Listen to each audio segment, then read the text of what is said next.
The red sun of Vera Prime hung low in the sky, casting long, jagged shadows over the rugged cliffs of the frontier planet. Its surface was harsh, unforgiving, and yet strangely beautiful. Ethan Rourke adjusted his helmet as he stepped carefully over the glowing blue flora that pulsed faintly beneath his boots. Humanity's outpost was only a few kilometers away, but he had volunteered to meet the Kaleri alone. The Kaleri were known across the galaxy as fearsome warriors. Towering over most humans, their bodies were covered in thick, dark armor, and their eyes glimmered with intelligence and suspicion. They respected strength and courage, but they despised weakness. Every skirmish with them left a trail of shattered ships and shattered lives. Ethan knew that today, one wrong move could end him. As he walked toward the Kaleri training grounds, he reviewed what he knew. The Kaleri women were elite warriors, the protectors of their clans, feared and respected. They followed strict honor codes, and outsiders rarely survived an encounter with them unscathed. His mission was simple: negotiate a truce and show that humans could be trusted. Yet, in a place where trust was earned only through courage and action, words alone could mean nothing. The wind howled through the canyon as Ethan approached a plateau. There, moving with precise, fluid motion, were the Kaleri warrior women. They trained in silence, their blades slicing through the air with deadly grace. Their leader, taller and more imposing than the others, paused mid-strike and fixed her piercing gaze on Ethan. The air seemed to thicken. Every instinct in his body screamed danger. One of the warriors stepped forward, her massive blade gleaming under the red sunlight. "Who are you?" she demanded, her voice deep and commanding, yet calm. Ethan swallowed hard. "I am Lieutenant Ethan Rourke, of the United Earth Expedition," he said, keeping his tone steady. "I come in peace. I want to talk." The warrior's eyes narrowed. She raised her weapon slightly, signaling the others to prepare. He took a slow breath, remembering what he had read about Kaleri culture. They valued honesty, courage, and respect. He decided to try something no human had ever done before. Stepping slightly forward, making sure not to seem aggressive, he looked directly at the Kaleri leader and said, "You're beautiful." The words hung in the air. Time seemed to slow. The Kaleri women froze mid-motion. Their leader's eyes widened in shock, and her hand twitched above her weapon. In all their history, no outsider had ever spoken such words to them. The notion of beauty, recognized and spoken aloud, was foreign. It was not just admiration, it was acknowledgement. Ethan held her gaze calmly.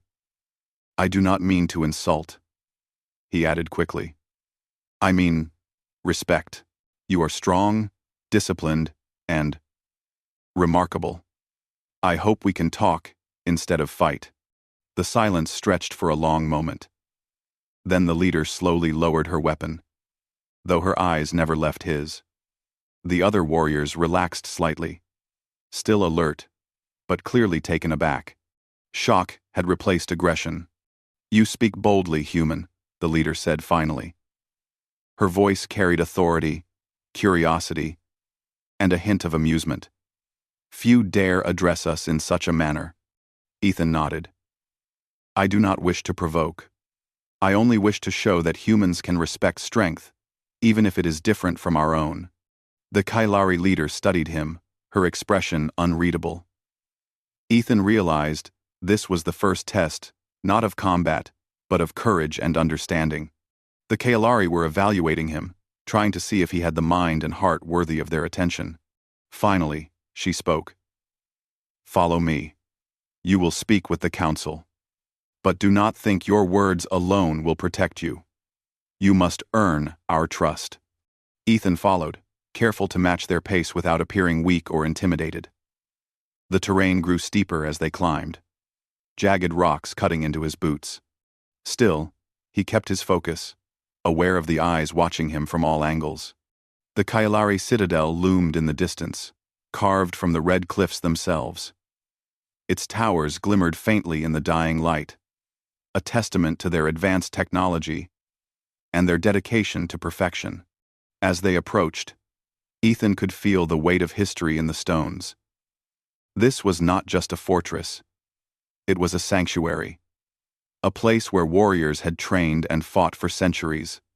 Inside, the atmosphere was cooler, almost eerily calm.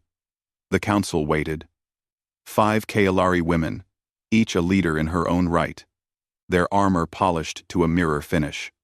They regarded Ethan silently as he entered, their eyes sharp and calculating. The leader, who had guided him here, stepped forward. "State your purpose." "Human," she commanded.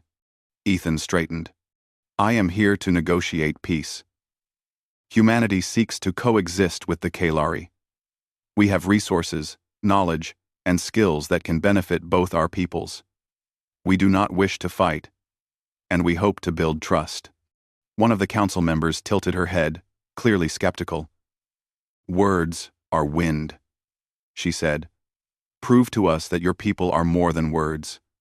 Show us your courage, your intelligence, your honor." Ethan felt the weight of their judgment. He had expected tests of combat, but he realized they would measure more than strength, they would measure character. And character was something humans often underestimated in themselves. The council's leader spoke again. "You will remain under observation. You will see our ways. You will learn our customs. And you will prove that humans are worthy of our respect." Ethan nodded. "I understand." The next hours were grueling.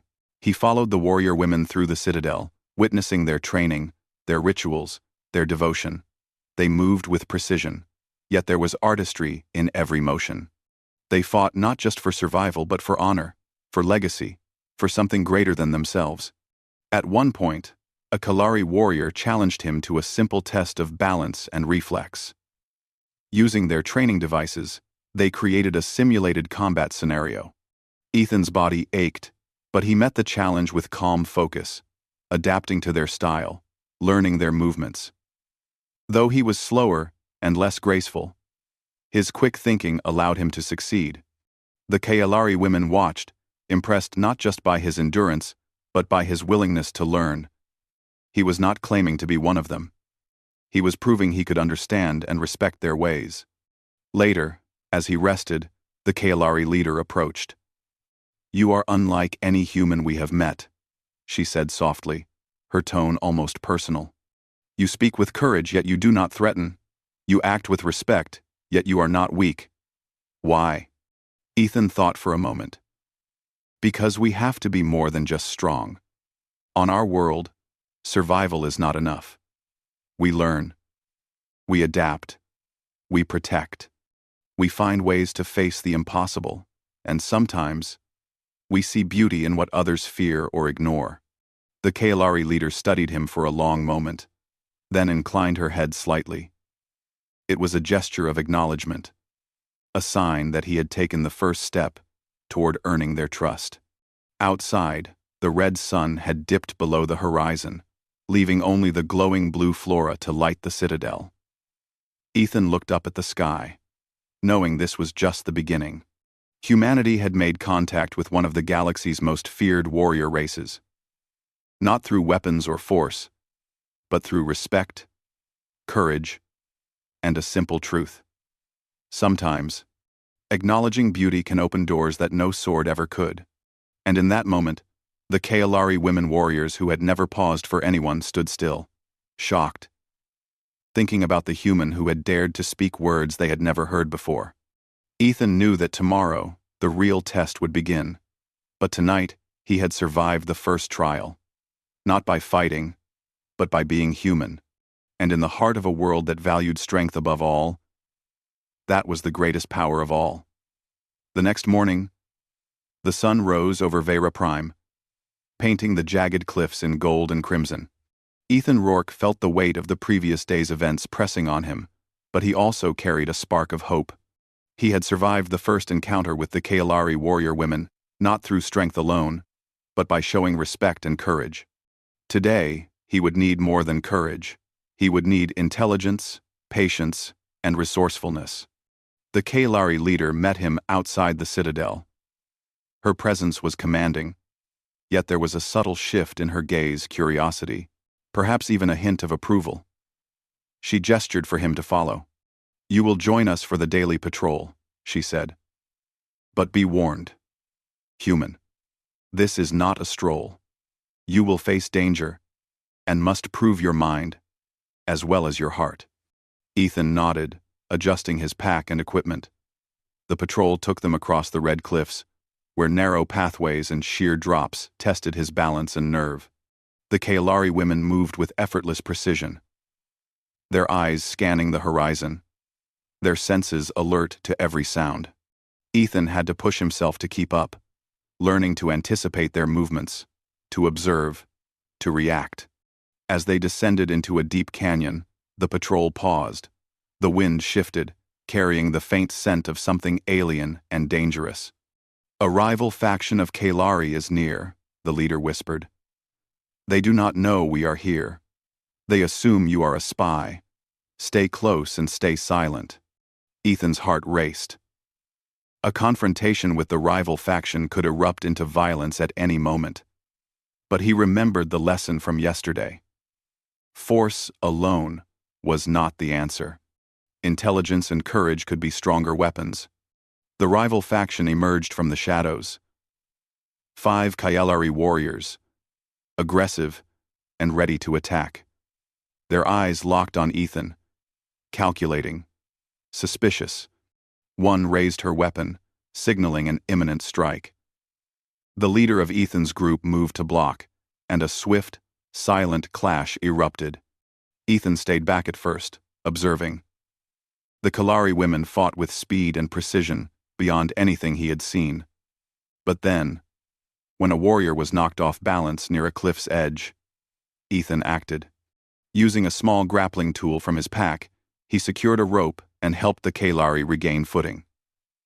It was a small action, but it did not go unnoticed. The rival faction retreated, muttering words of frustration in their guttural language. Ethan's group stood victorious, though not through combat alone. The Kalari leader turned to him, her expression unreadable. "You act with cleverness, human," she said. "Few of our kind would consider saving a warrior instead of striking immediately. You think differently." Ethan swallowed, trying to steady his voice. "I believe survival is more than killing.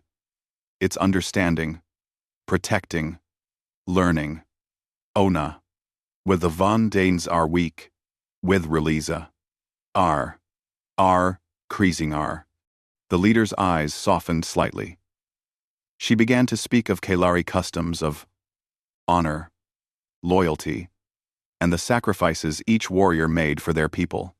Ethan listened carefully, absorbing the nuances of a culture so different from his own, yet strangely familiar in its dedication to principles greater than the self.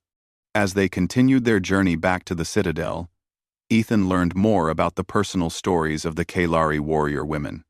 One, named Shira, had trained since she was a child, mastering weapons and strategy to honor her clan. Another, Talira, had been a scout, risking her life in unknown terrains for the safety of her people. Their tales were filled with discipline, courage, and loss. Ethan realized that respect alone would not earn trust. Understanding their struggles and showing solidarity would. And so, when they encountered a natural hazard, a collapsing cliffside path, Ethan acted again. Using a combination of human engineering and quick thinking, he devised a makeshift bridge with ropes and metal supports, allowing the Kalari women to cross safely. The Kalari were silent as they traversed the path. For Ethan, the tension was unbearable. But when the last warrior stepped onto solid ground, the leader nodded approvingly. "You are learning, human. Not quickly enough to become one of us, perhaps, but enough to be acknowledged." The following days were a test of endurance, intellect, and emotional strength. Ethan participated in training drills, observed ritual combat, and adapted to Kalari methods of communication. He struggled, stumbled, and even failed at times, yet he persisted. Every mistake was a lesson. Every success, a step toward trust. One evening, as the twin moons rose over the cliffs, the Kalari leader approached him. "Tomorrow, you will face your final trial," she said. "It is not meant to kill you, human. It is meant to reveal your true nature. Will you honor our ways under pressure? Will you think and act with courage when the outcome is uncertain?" Ethan felt a mix of fear and anticipation. "I will do my best," he said firmly. "I will do my best. Offermer Roan, and in Texas into jest." The next day, the trial began. The Kalari had constructed a combat course, filled with simulated dangers, shifting platforms, holographic enemies, and complex obstacles. It was a test of strategy, reflex, and judgment. Ethan's goal was not to dominate, but to navigate the challenges while upholding the values he had learned. The first obstacle was a narrow bridge over a simulated lava flow. The platform swayed dangerously, threatening to tip at any moment. Ethan took a deep breath, recalling the Kalari lessons on balance and focus. He moved carefully, adjusting his weight, using his grappling tools, and maintaining his composure. Next, he faced holographic warriors, programmed to attack relentlessly. Ethan did not strike blindly. He observed patterns, predicted movements, and used clever maneuvers to evade and outsmart them. Occasionally, he assisted a Kalari hologram teammate when it struggled, demonstrating not only skill, but empathy and teamwork. The final obstacle was the most daunting. A Kalari warrior, the fastest and strongest of all, challenged him to a duel. Ethan's heart pounded. He could not match her strength.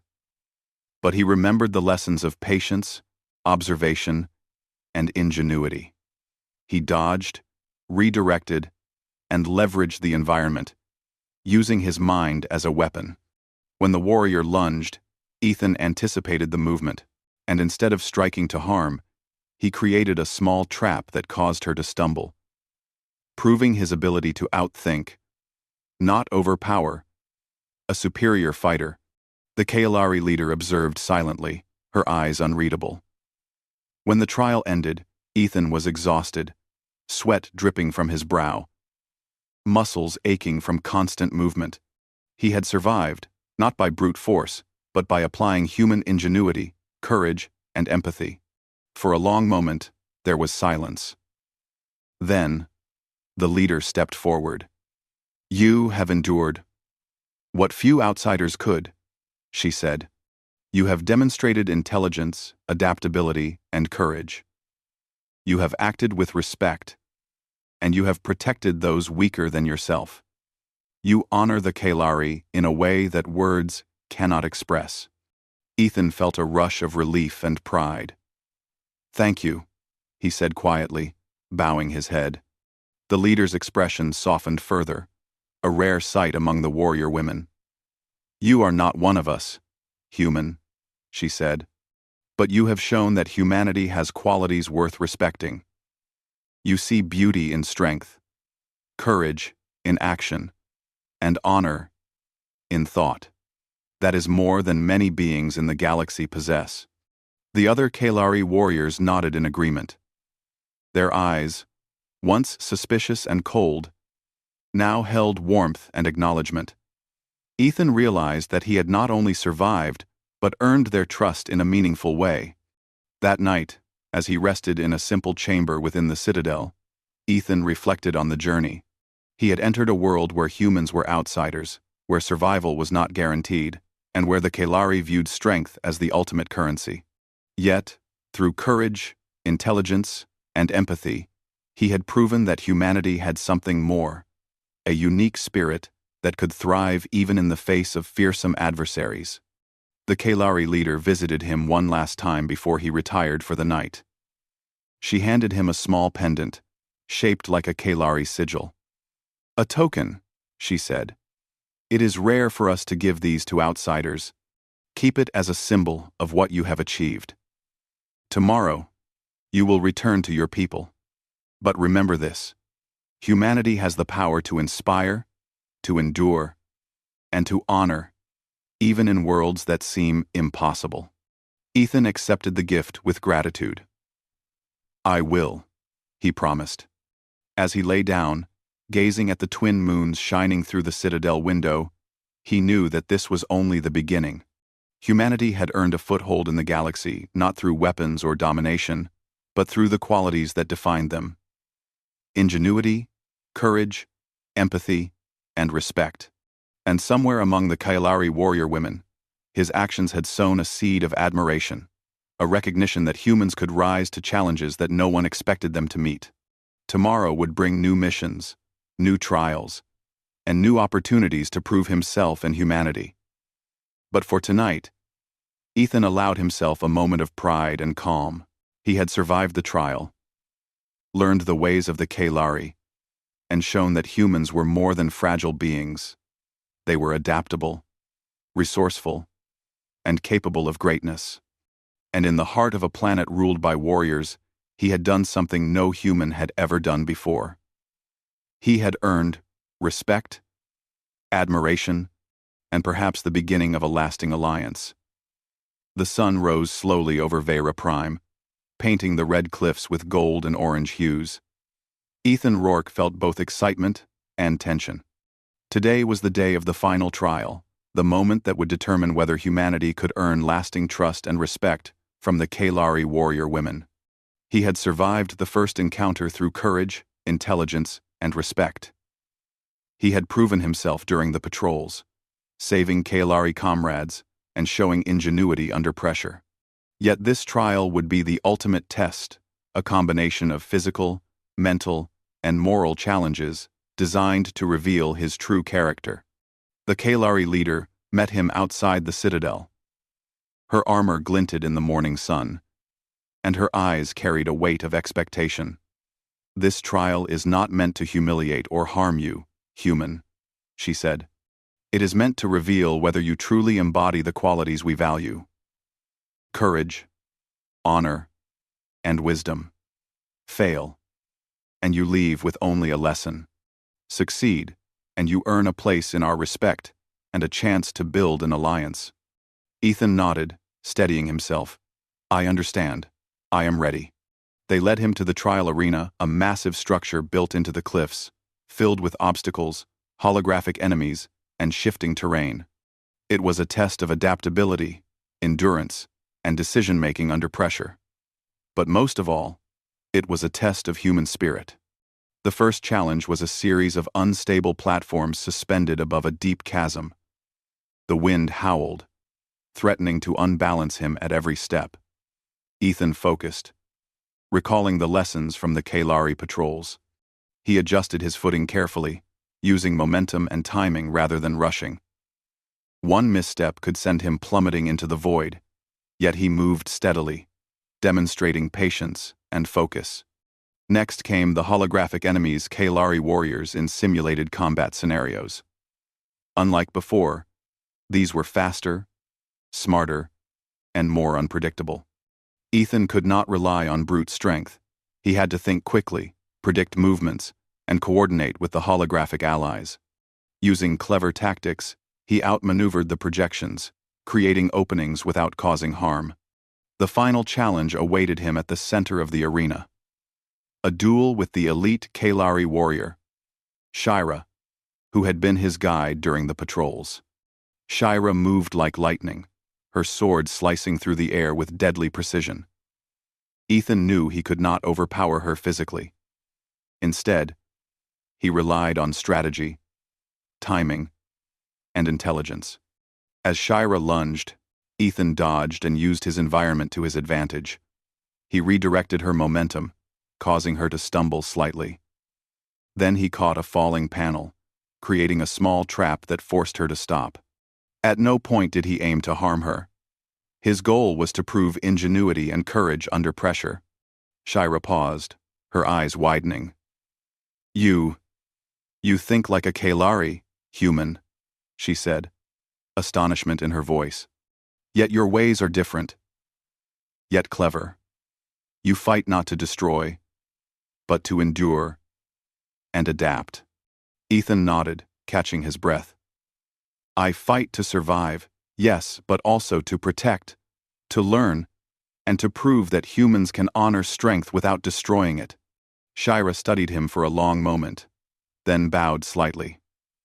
The other Kalari warriors watching the trial began to murmur among themselves, acknowledging his skill, intelligence, and courage.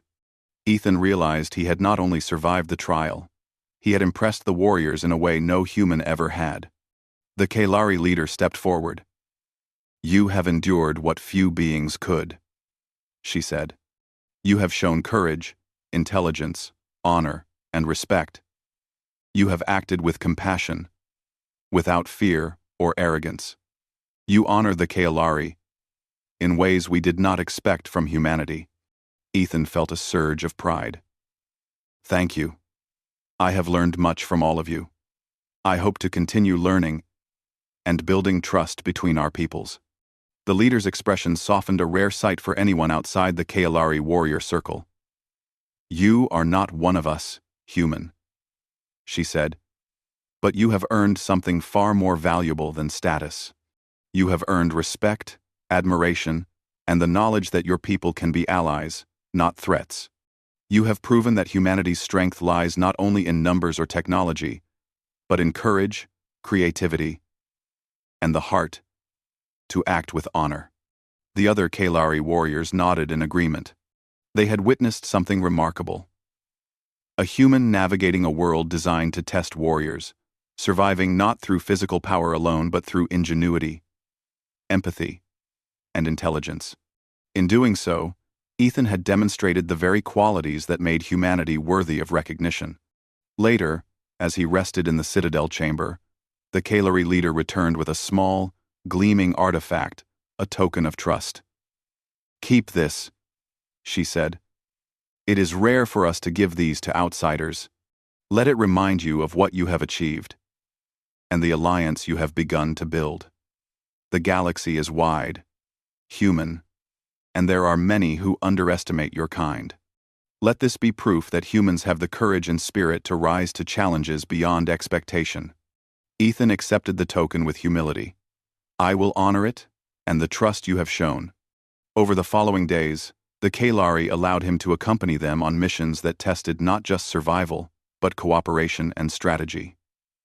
Together, they explored uncharted regions of the planet, secured new resources, and defended against rival factions. Ethan's actions continued to demonstrate humanity's adaptability, cleverness, and willingness to help, earning admiration and even friendship from the warrior women. One evening, as they gathered around a bioluminescent pool in the canyon, the Kalari leader spoke. You see, human, strength alone does not command respect. It is courage, honor, intelligence, and the willingness to act for others that make a being worthy of recognition. Your people possess these qualities. Today, you have shown them in full. Ethan smiled, feeling a sense of fulfillment he had never known. I've only shown a fraction of what humanity can do. There is still much to learn, and much to teach each other. The leader inclined her head. Then let this be the beginning, not the end. Humanity and Kalari may walk different paths, but those paths need not be opposed. Together, there is potential for strength, for discovery, and for peace. For the first time, Ethan felt the full weight of his accomplishment. He had entered a world where humans were outsiders, faced challenges designed to test the best of Kalari warriors, and emerged respected, admired, and trusted. Humanity had been seen as fragile, insignificant, and unpredictable, but now they had demonstrated qualities that could stand alongside the galaxy's most formidable beings. As the twin moons rose over Vera Prime, casting their pale light over the cliffs, Ethan stood with the Kalari warrior women. They trained, laughed, and shared stories, their movements graceful disciplined, and powerful. The shock that had frozen them the first time he spoke words of admiration was replaced with warmth and acknowledgement. Ethan realized something profound. Humanity's true strength was not in domination or weapons, but in courage, ingenuity, empathy, and the willingness to honor others, even those stronger than themselves. In a galaxy that often judged by appearances or power, these qualities were a force all their own. Days later, as Ethan prepared to return to the human outpost, the Kaelari leader approached him one final time. "You leave with more than survival, human," she said. "You leave with respect, trust, and the promise that your people may walk alongside ours in the future. You have proven that humans are capable of greatness, even in worlds designed to challenge the strongest of warriors." Ethan bowed, gratitude and pride in his eyes. "I will honor this trust. I will tell humanity what I have learned here, and continue to prove that we are worthy." The Kaelari leader nodded, and for a brief moment, her stoic expression softened into something almost like a smile. "Go, human. Show your people that the galaxy is wide, but courage, intelligence, and honor are universal." As Ethan departed the citadel, he looked back at the warrior women training against the glowing cliffs. Their movements were strong, precise, and elegant. They had accepted him, respected him, and in some way, inspired him. Humanity had earned its place in their eyes, not through force or intimidation, but through qualities that no weapon could replicate. Ethan knew the road ahead would be long, filled with new challenges, rival factions, and uncertainties. Yet, he felt ready. Humanity had faced fearsome adversaries, navigated unknown worlds, and proven that courage, honor, and ingenuity could overcome even the most daunting obstacles. And somewhere on the cliffs of Vera Prime, the Kaelari warrior women continued their training, remembering the human who had dared to speak a simple truth, survive impossible trials, and earn their respect. Humanity had not only survived, it had triumphed. In that moment, the galaxy seemed a little larger, a little more hopeful, and full of possibilities.